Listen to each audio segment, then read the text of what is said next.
24. Eran ya alrededor de las 8 de la noche cuando el autocar de Kobe se detuvo delante de la estación de Tokushima. Bueno, ya estamos en Shikoku. Sí, el puente es magnífico.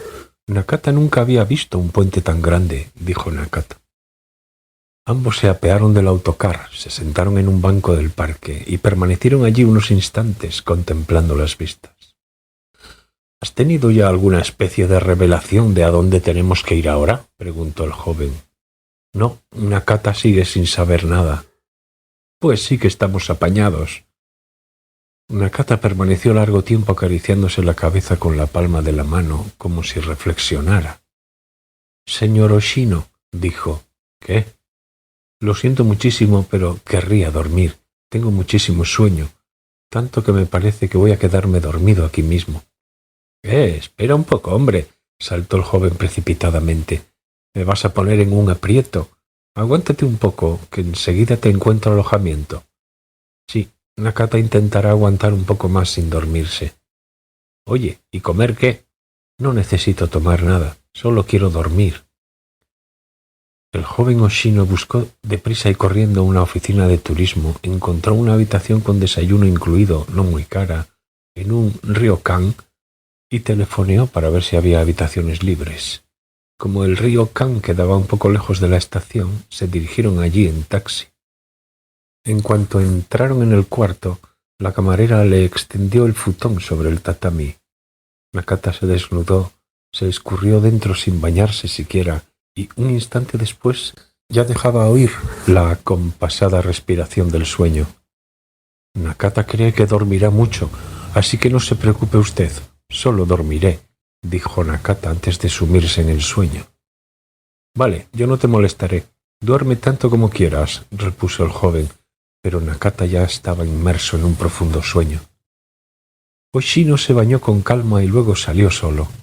Tras vagar un rato por los alrededores para ver el ambiente de la ciudad, entró en una sushi-ya, se tomó una cerveza y cenó. El joven no era un gran bebedor y, tras acabarse una botella de medio litro de cerveza, ya estaba achispado y con las mejillas enrojecidas. Luego se metió en un pachinko, jugó alrededor de 1 hora y se gastó unos 3.000 yenes. Llevaba puesta la gorra de los Chunichi Dragons, por lo que mucha gente lo miraba con curiosidad. Debo de ser el único que anda por ahí con la gorra de los Chunichi Dragons, se dijo a sí mismo.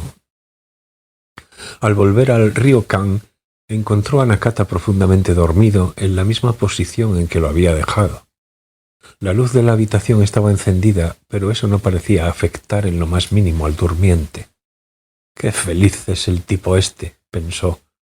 Se quitó la gorra de la cabeza, la camisa hawaiana, los tejanos, y se metió en el futón solo con la ropa interior. Apagó la luz, pero quizá debido a la excitación del viaje no consiguió dormirse. «Uf, ojalá me hubiera agenciado una puta para echar un clavo», pensó. Pero conforme iba escuchando la acompasada respiración del sueño de Nakata, empezó a parecerle algo terriblemente impropio sentir deseo sexual. Ni él mismo sabía por qué se sintió avergonzado de haber querido ir de putas. Mientras contemplaba desvelado el negro techo de la habitación, empezó a abrigar dudas acerca de sí mismo por hallarse en un ryokan de la ciudad de Tokushima, compartiendo habitación con un viejo extraño que ni sabía de dónde venía.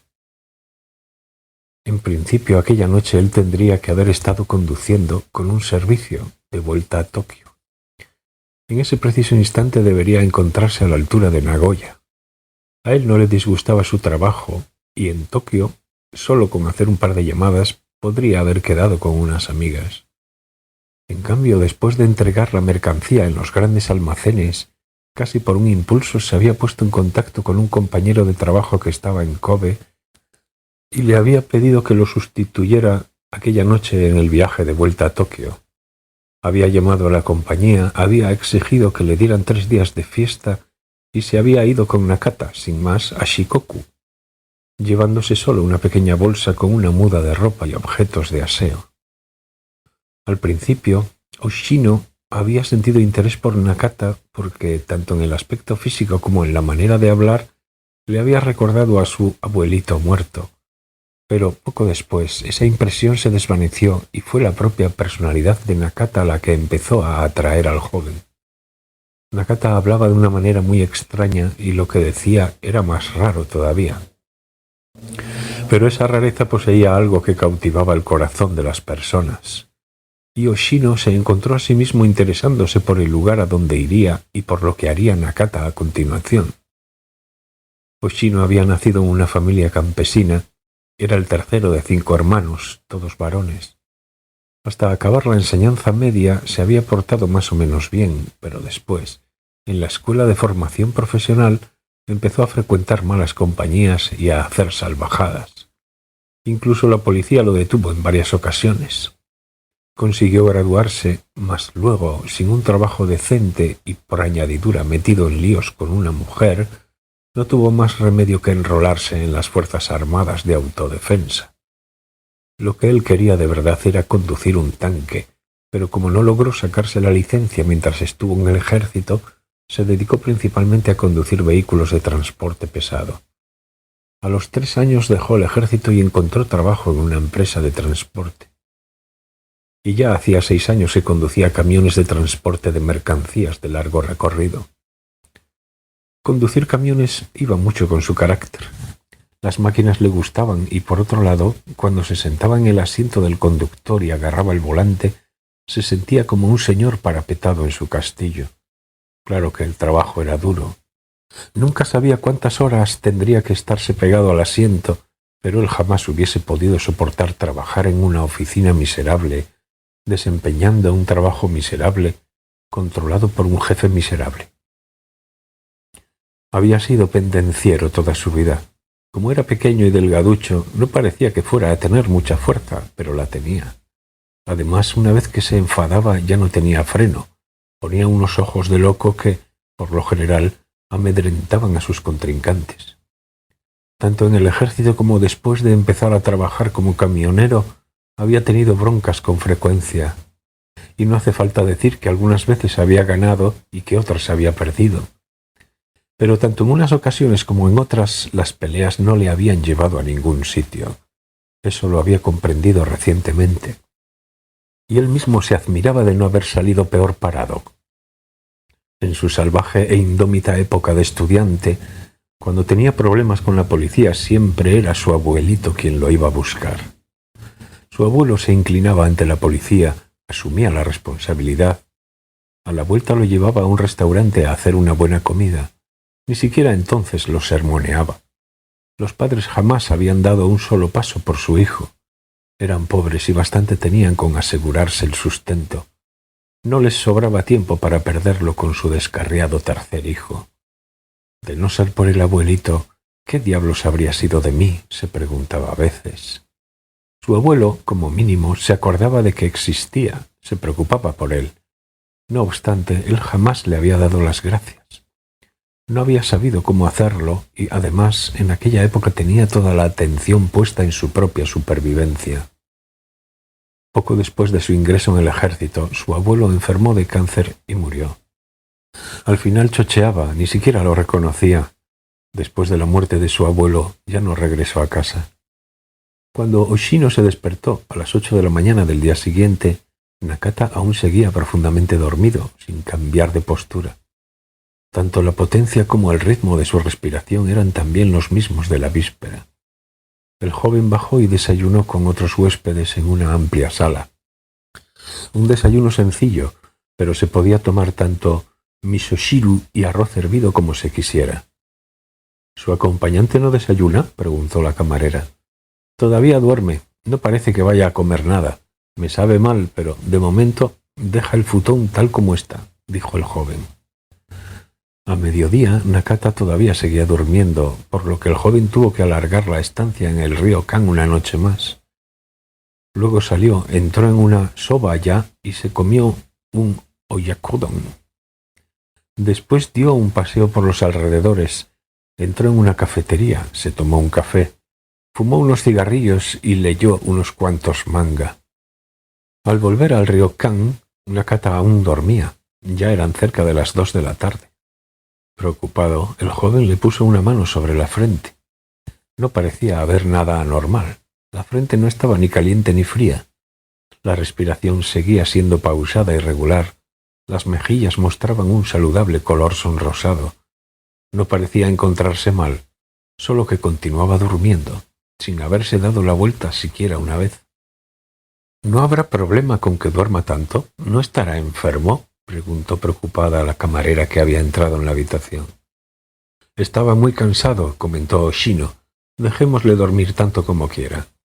Sí, claro, pero es la primera vez que veo a alguien dormir tanto tiempo. A la hora de la cena, Nakata seguía durmiendo. El joven salió, entró en una kari-ya, se comió una gran ración de carne con curry y una ensalada. Fue al mismo pachinko que la víspera y volvió a jugar durante una hora. Pero esta vez, por menos de 1000 yenes, consiguió llevarse 2 cartones de Marlboro. Eran ya las 9:30 de la noche cuando volvió al río Kan con los cartones de tabaco. Y, cosa sorprendente, Nakata seguía durmiendo. El joven calculó el tiempo. Nakata llevaba durmiendo más de 24 horas. Le había dicho que no se preocupara aunque durmiera mucho, pero aquello era demasiado. Sintió inquietud, algo infrecuente en él. ¿Qué diablos debía hacer si Nakata no se despertaba? «Me rindo», exclamó sacudiendo la cabeza. Sin embargo, cuando al día siguiente, a las 7 de la mañana, el joven se despertó, Nakata ya estaba en pie, mirando por la ventana. Abuelo, por fin te has despertado», dijo el joven con alivio. «Sí, me he despertado hace poco. No sé cuánto tiempo, pero tengo la impresión de que Nakata ha dormido mucho. Me siento como si hubiera vuelto a nacer». «Mucho, es decir, poco.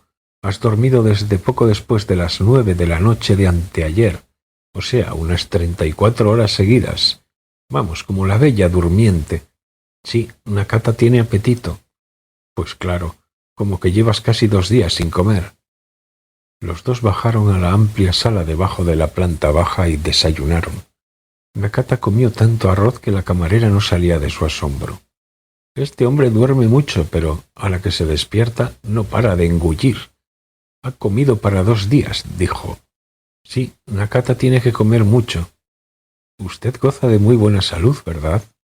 «Sí, Nakata no sabe leer, pero no tiene una sola caries y nunca ha necesitado gafas. Tampoco ha ido jamás al médico. No le duele la espalda y caga como es debido todas las mañanas». «¿Ah, sí? Pues no es poco», dijo la camarera impresionada. «¿Y qué harán hoy durante todo el día?» «Nos dirigiremos al oeste», respondió Nakata resueltamente. «¿Ah, sí? ¿Van al oeste?», preguntó la camarera. «Pues desde aquí, eso será hacia Takamatsu, ¿no?» Nakata es tonto y no sabe geografía. «Bueno, pues de momento nos vamos a Takamatsu, ¿verdad, abuelo?», dijo Oshino. «Y luego ya veremos». «Sí, de momento nos vamos a Takamatsu, y luego ya veremos». «Vuestro viaje es muy original, ¿verdad?», dijo la camarera. «Pues la verdad es que sí», admitió el joven. Al volver a la habitación, Nakata se fue enseguida al lavabo. Mientras tanto, Oshino se tumbó sobre el tatami boca abajo en yukata y estuvo mirando las noticias de la televisión. No había nada interesante. Nada nuevo sobre el caso del famoso escultor apuñalado en el distrito de Nakano. No había testigos, no habían dejado huellas y tampoco pistas. La policía buscaba al hijo de la víctima, de 15 años de edad, que había desaparecido poco antes del crimen. «¡Jo! Otro angelito de 15 años», pensó Oshino. «¿Por qué últimamente siempre eran críos de 15 años los que perpetraban esos crímenes atroces? Cuando él tenía 15 años, robó una moto de un aparcamiento y se montó en ella sin licencia de conducir, así que no tenía derecho a criticar. Claro que no es lo mismo coger una moto sin permiso que matar a tu padre», se dijo. «Por cierto, debió de ser cuestión de suerte que yo no acabara rajando al mío. No había día que no me moliera a palos». Justo acababan de dar las noticias cuando Nakata volvió del lavabo. «Oiga, señor Oshino, ¿puedo hacerle una pregunta?» «¿Cuál?» «Señor Oshino, ¿a usted no le dolerá la espalda, por casualidad?» «Pues claro que me duelen los riñones. Hace años que soy conductor». No hay un solo tío que conduzca largas distancias al que no le duelan los riñones. Como no hay ningún lanzador de béisbol al que no le duelan los hombros, dijo el joven. ¿Por qué me preguntas eso ahora? Porque a Nakata, al verle la espalda, le ha dado esa impresión. ¿Ah, sí? ¿Puedo tocársela un momento? Haz lo que quieras. Nakata se puso a horcajadas sobre Oshino, que seguía tumbado de bruces. Le posó ambas manos sobre las vértebras de la zona de la cintura y se quedó inmóvil. Mientras tanto, el joven miraba un programa de chismorreos sobre el mundo del espectáculo. Una actriz muy famosa se había comprometido a un matrimonio con un joven escritor que no lo era tanto. No es que a Oshino le interesase de forma especial la noticia, pero no daban nada mejor. Los ingresos de ella eran 10 veces superiores a los de él. El novelista no era especialmente guapo, tampoco parecía particularmente inteligente. Oshino sacudió la cabeza. Eso no puede funcionar. Seguro que hay algún malentendido. Señor Oshino, tiene usted la columna un poco desviada. Durante años he llevado una vida torcida. No me extraña que mi espalda también lo esté, dijo el joven bostezando. Si lo deja así, las consecuencias pueden ser graves. ¿Ah, sí? Puede tener dolores de cabeza, lumbago, no cagar bien. ¡Qué palo! Dolerá un poco, ¿le importa? Me da igual. A decir verdad, le dolerá bastante. Mira, abuelo, a mí desde que nací me han atizado de lo lindo, en casa, en la escuela, en el ejército, y aquí estoy. No es que vaya a fardar de ello, pero se pueden contar con los dedos de una mano los días en que no me han zurrado. Y ahora tanto me dan el dolor, el calor, el picor, las cosquillas, lo dulce o lo salado. Así que tú mismo.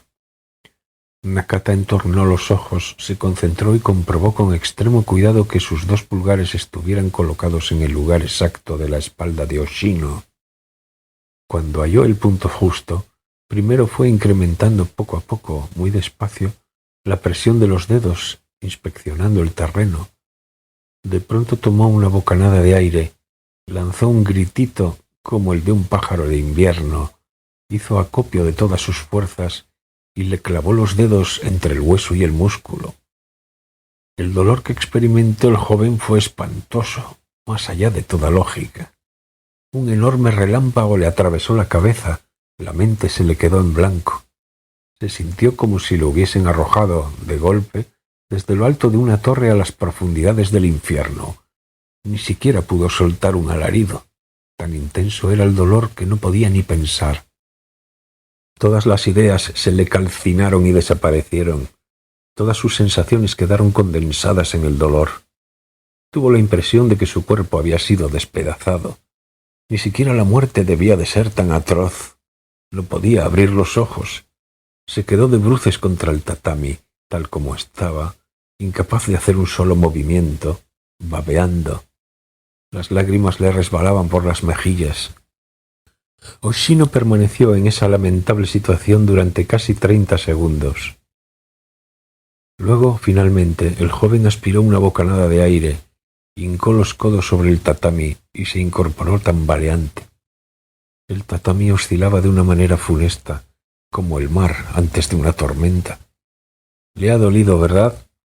El joven, como si intentara comprobar que seguía con vida, sacudió varias veces la cabeza, despacio. «Eso no es dolor, es como si te despellejaran vivo, te clavaran en una broqueta, te molieran y luego te soltaran por encima al galope un rebaño de vacas cabreadas. ¿Pero qué diablos me has hecho?» He vuelto a colocarle el hueso en su sitio. Probablemente, a partir de ahora, todo vaya bien. Ya no le dolerá la cabeza y podrá cagar sin problemas.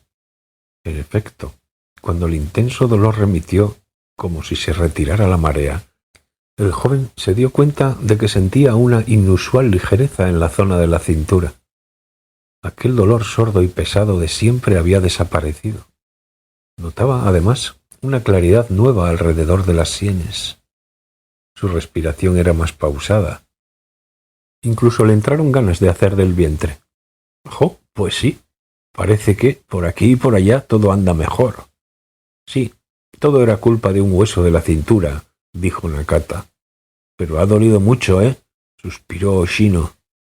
Cogieron un tren expreso en la estación de Tokushima y se dirigieron a Takamatsu. Tanto el alojamiento como el billete del tren los pagó el joven Oshino de su propio bolsillo.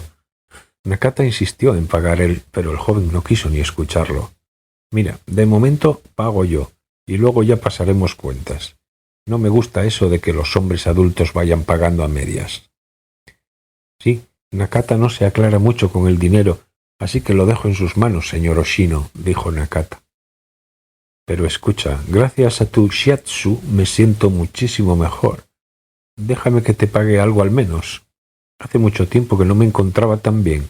Me siento un hombre nuevo. Esto es fantástico. El shiatsu no sé muy bien qué es, pero los huesos son algo muy importante. Shiatsu, o recolocación de las vértebras, o quiropráctica, no sé cómo llamarle. Lo que sí sé es que tienes muchísimo talento. Si te dedicaras a eso, te forrarías, te lo garantizo. Solo con que te enviara a mis amigos camioneros ya harías una pequeña fortuna. Al mirar la espalda, Nakata se ha dado cuenta de que el hueso estaba desviado y lo ha puesto otra vez en su sitio. He hecho muebles durante mucho tiempo y, cuando veo algo torcido, me entran ganas de ponerlo recto. Soy así desde siempre, pero es la primera vez que enderezo huesos. Pues eso es talento natural, dijo el joven admirado. Antes podía hablar con los gatos. Caray. Pero hace poco, de repente, dejé de poder. Posiblemente fuera culpa de Johnny Walken. Ya. Tal como usted sabe, Nakata no es inteligente, así que no entiende de cosas difíciles. Pero últimamente pasan cosas difíciles. Por ejemplo, llueven peces y sanguijuelas del cielo. Ya. De todas formas, me alegro mucho de que haya mejorado su espalda, señor Oshino. Si usted se siente bien, Nakata se siente bien. Yo también me alegro mucho. Oh, muy bien. Pero eso del otro día, lo de las sanguijuelas del área de servicio de Fujigawa. Sí, Nakata también se acuerda de lo de las sanguijuelas. ¿No tendrá por casualidad algo que ver contigo? Nakata se quedó reflexionando unos instantes, cosa que muy pocas veces hacía. Eso Nakata tampoco lo sabe, pero cuando Nakata abrió el paraguas cayeron muchas sanguijuelas del cielo. Ya. Se mire como se mire, es malo matar a alguien, dijo Nakata, y asintió con un categórico movimiento de cabeza. Pues claro, matar a alguien es malo, convino el joven. Sí, asintió Nakata con otro categórico movimiento de cabeza. Se apearon en la estación de Takamatsu, entraron en una udon-ya que había delante de la estación y cada uno se tomó un bol de udon para almorzar. Por la ventana se veían varias grúas grandes en el puerto. En las grúas había posadas muchas golondrinas. Nakata se comió los fideos saboreándolos equitativamente, uno tras otro. «Estos udon están buenísimos», dijo Nakata. «¡Qué bien!», exclamó Oshino. «¿Qué tal, pues? ¿Te parece bien este sitio?» «Sí, señor Oshino, está bien. Nakata tiene esa impresión. O sea, que es el lugar correcto. ¿Y qué haremos ahora?» «Debemos encontrar la piedra de la entrada». «¿La piedra de la entrada?» «Sí». «Caray», dijo el joven. «Seguro que es una historia muy larga». Nakata inclinó el bol y se bebió hasta la última gota el caldo de los fideos. «Sí, es una historia muy larga, pero es demasiado larga y Nakata no la conoce bien. Aunque creo que, una vez vayamos allí, lo sabremos. Como siempre, una vez vayamos, lo sabremos». «Sí, exactamente, y antes de ir no sabremos nada». «Sí, antes de ir Nakata tampoco sabe nada». «En fin, ¿qué más da? Las historias largas no me van. Total, que ahora tenemos que encontrar la piedra de la entrada». «Sí, exactamente. ¿Y dónde está?» Nakata tampoco tiene ni idea. «No sé por qué pregunto», dijo el joven sacudiendo la cabeza.